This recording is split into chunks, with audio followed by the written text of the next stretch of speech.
Halo, saya Hisham. Saya akan menjelaskan sistem algoritma paralel menggunakan topologi Shuffle Exchange Network.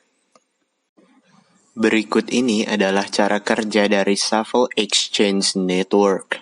Di sebelah kiri telah disediakan dalam tabel sejumlah data yang harus diproses. Dan di sebelah kanan adalah prosesor-prosesor yang digabungkan dalam Shuffle Exchange Network. Disediakan 18 buah data dari P0 sampai P17 dan disediakan 16 buah prosesor dari prosesor 0 sampai prosesor 15. Perlu diperhatikan prosesor ini letaknya tetap, hanya saja terjadi beberapa kali pengulangan sehingga terlihat ada 5 buah kolom.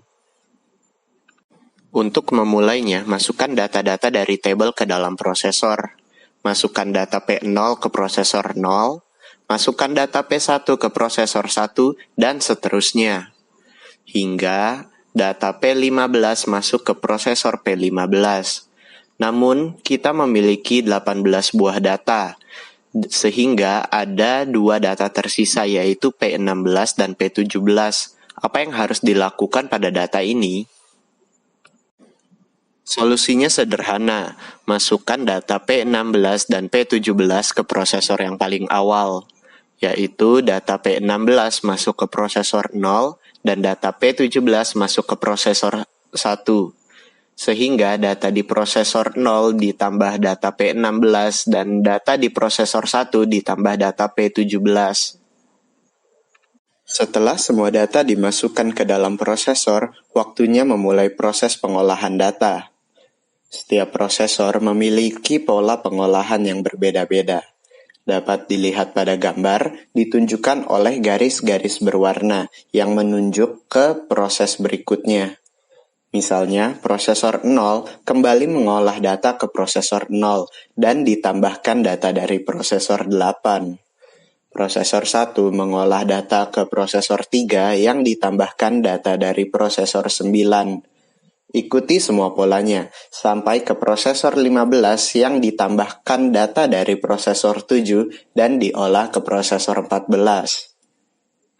Data-data dari hasil pemrosesan pertama kemudian akan diolah ke pemrosesan kedua. Sama seperti pemrosesan pertama, kembali ikuti pola-pola yang telah diberikan.